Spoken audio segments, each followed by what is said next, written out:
It is just a great pleasure for me and the entire university today to introduce you to Coach Jamison Rusthoven as the next men's basketball coach for St. Mary's University of Minnesota. We're so pleased to have Coach Rusthoven and his family join our family here at St. Mary's University. He has a tremendous past with great experiences in building programs and working with highly successful programs. So we're very excited to work with him as we all team to build a very competitive men's basketball program in one of the toughest Division III conferences in the country. So with that, I turn it over to Coach Rusthoven and say welcome to St. Mary's. Thank you. Yep. Thank you. Well, thank you everybody for coming. I really appreciate it. Extremely excited to be here. This is an outstanding opportunity for not only myself, but my family as well. And I really need to say thank you to Nikki. She has been a rock through this process. Her commitment to being very transparent and making this process rapid but yet successful has been really outstanding. A few other people that I'd like to say thank you to is definitely Brother William. He has done an outstanding job being candid and sharing his vision with me through the process, and it's been really refreshing for me. So it's been really good. Then the last is my family who are here today for this, for me, a really special time. As we go through this journey that we call coaching, you know, these jobs don't just get handed out. And there's a lot of people that have really supported me and made this happen, but especially my family.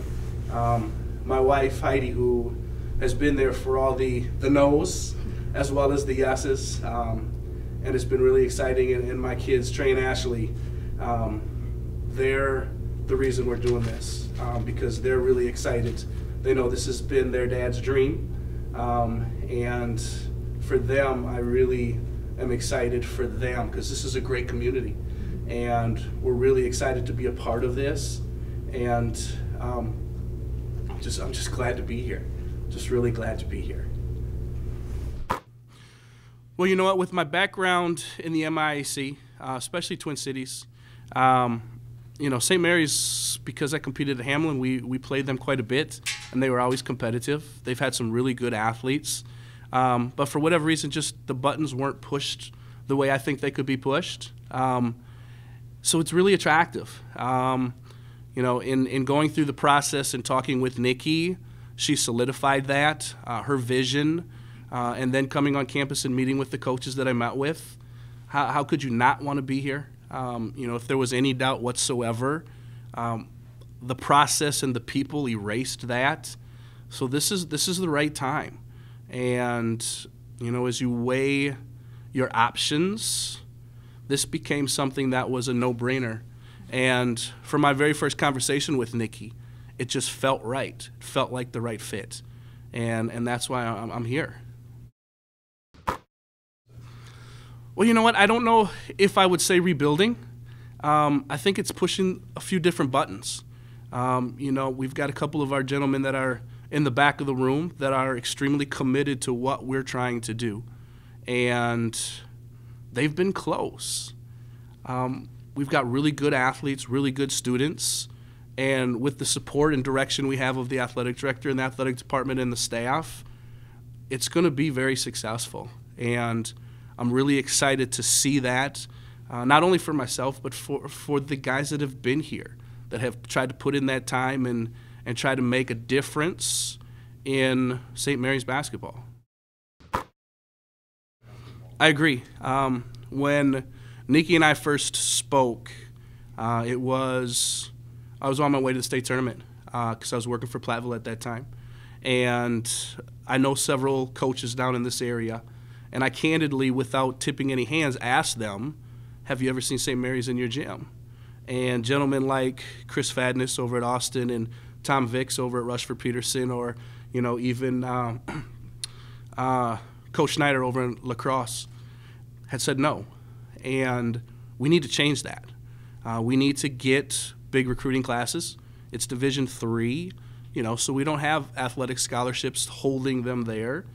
So we need to make sure that we have kids that, enough that is, if they get interested in their girlfriend and it becomes serious, or they decide they just want to go to school, we still have to have enough to build so that we have 4 or 5 seniors every year, because in our league, seniors and juniors are what wins. So we need to develop that, keep them interested in the program, enjoy their time, so that when they're seniors and juniors, we're really competitive and really good. So does that mean you'll reach out more to the local coaches in the area than Have to. you have been in the past? Have to. That's a no-brainer. I mean, this is fertile ground right here. I was fortunate enough at Platteville to just to throw a couple. I got Ben Cranbeer out of Rushford Peterson. We've got to get those kids because they're well coached.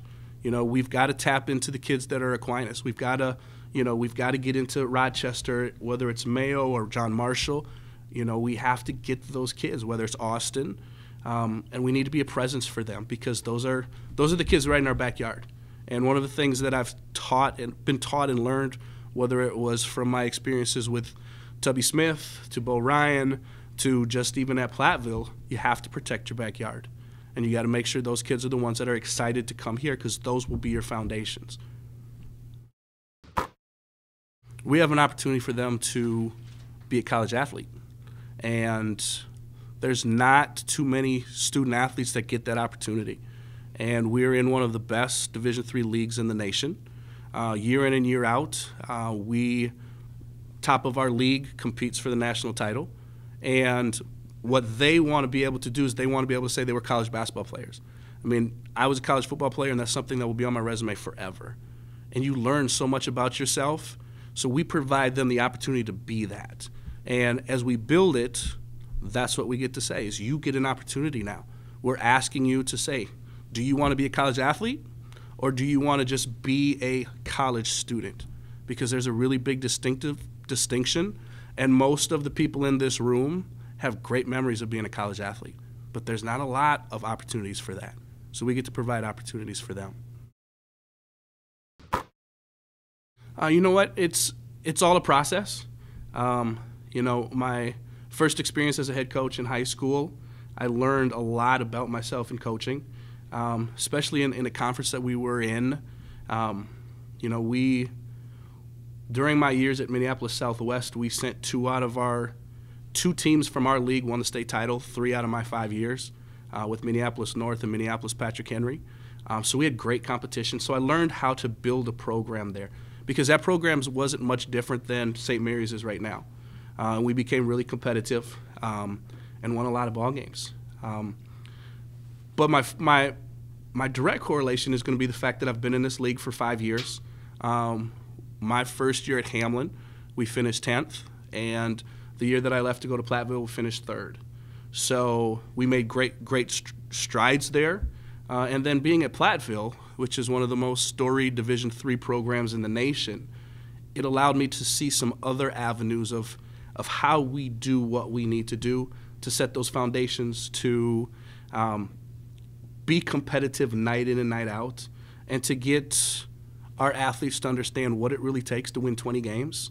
Because it doesn't matter what league you're in, whether it's Division I, Division III, that's the magic number. 20 games is that magic number.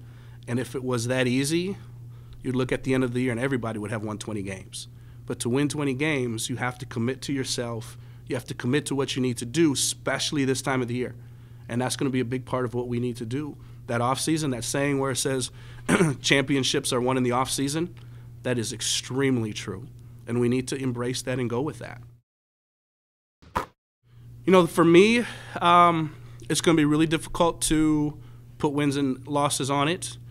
For me, the first year is going to make sure that we're competing and making sure that when we're done with the year, everybody has had an enjoyable experience. And that doesn't mean, touchy-feely. That means that we've gotten to the point where we love to work hard, and that if we're not working hard, then we're not having fun. And that's in the classroom as well as on the court.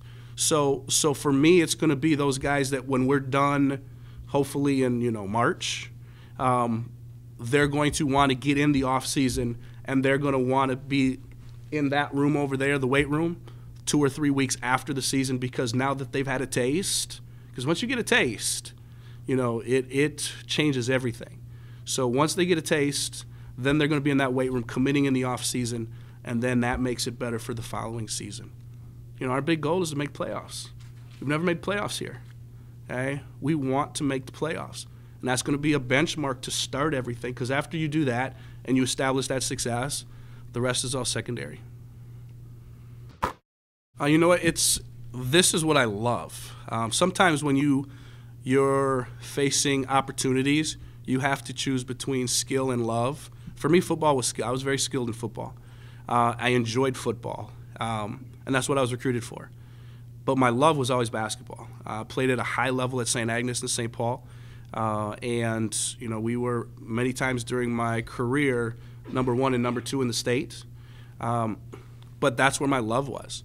But coming out of high school, being recruited for football, that was where my skill was. And then I had an opportunity after working a summer with Coach Haskins at the university. He offered me a spot and said, I like what you do. I like your hard work. Would you like to be a part?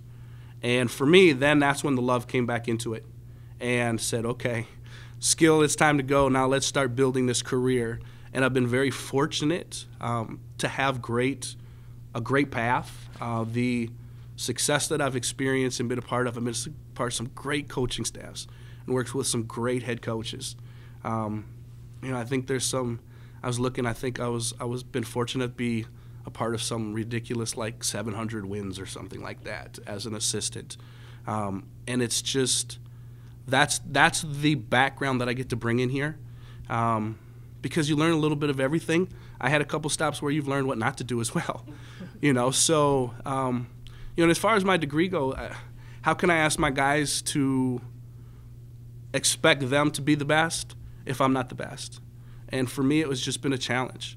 You know, that doctorate degree has been something that's out there that I believe in studying leadership. I love leadership. I think that's really important.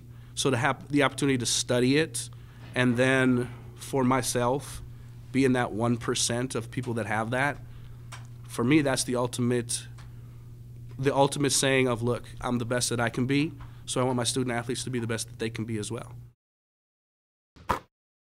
I made a comment earlier that that Coach has all of the basketball things that anybody could want in a basketball candidate.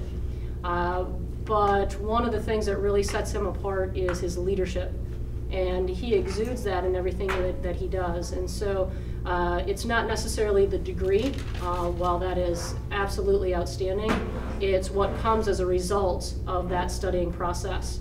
And that is his leadership, and that's the degree, that's experiences, that's learning, being a lifelong learner.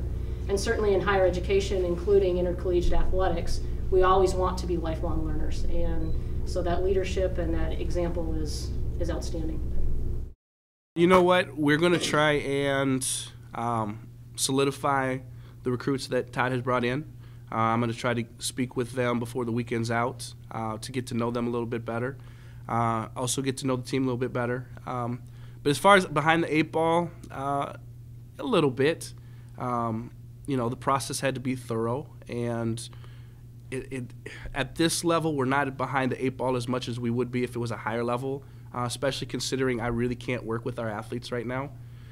They're kind of hands-off, so it's not like I've got this well, I've got the urge, don't get me wrong, but it's not like I can get in the gym with them and start working with them. So it's a little different as far as what we have an urgency to do. Would I like to get a couple more? Yeah, I would really do that. I've made some phone calls already to inquire with some of the kids that I know are still out there, because I would like to add probably 4 or 5 more kids to this class. If that's possible, to try and get closer to that number I keep talking about. But we also need to be committed to the returners. You know, they've gone through some tough times the last 4 or 5 weeks trying to go through this process as well. So I want to come in and make sure I give them some clarity and also help them decompress and embrace that, okay, here we go. Let's start getting ready for next season, and now you can stop worrying about what you need to worry about and just be that student athlete that I expect. Thank you.